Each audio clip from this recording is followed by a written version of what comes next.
இங்கே இருக்கிற பையனோ பொண்ணோ யாராவது ஒருத்தர் ஏதாவது கிராமத்துலேருந்து வரீங்க, உங்கள் ஊர்லேருந்து வரீங்க அப்படின்னா, யாராவது ஒரு நாள் ஒரு டிஎஸ்பியாவோ ஒரு சப் கலெக்டராவோ ஒரு ஐஏஎஸ்ஸாவோ ஆயிட்டீங்கன்னு வச்சுக்கோங்க.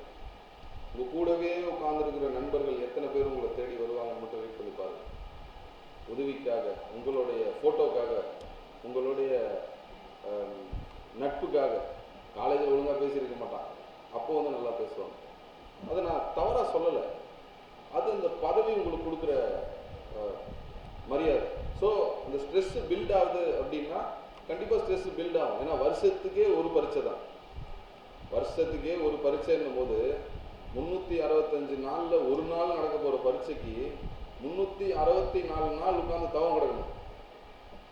உங்கள் நண்பர்கள்லாம் வேறு கம்பெனியில் போய் 1000 கணக்கில் சம்பாதிச்சு நல்ல பைக் வாங்கி கல்யாணம் பண்ணி குழந்தைகள் பெற்றுட்டு இருப்பாங்க. நீங்கள் உட்காந்து தாடியை வளர்த்துட்டு மேகங்களில் என்னென்ன வெரைட்டி இருக்குது, கெமிஸ்ட்ரியில் என்னென்ன கெமிக்கல்ஸ் இருக்குதுன்னு உட்காந்து படிச்சுட்டு இருப்பீங்க. சில நேரங்களில் உலகம் உங்களை கோமாளின்னு கூட சொல்லும். அது எல்லாமே அந்த பரீட்சையை பாஸ் பண்ணிட்டீங்கன்னா மாறிடும்.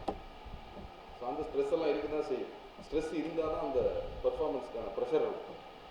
அந்த ஸ்ட்ரெஸ்லாம் இருக்கட்டும், ஒன்றும் ஆகாது. உங்கள் வயசுக்கெல்லாம் நிறைய இன்னும் ஸ்ட்ரெஸ் ஹேண்டில் பண்ணலாம்.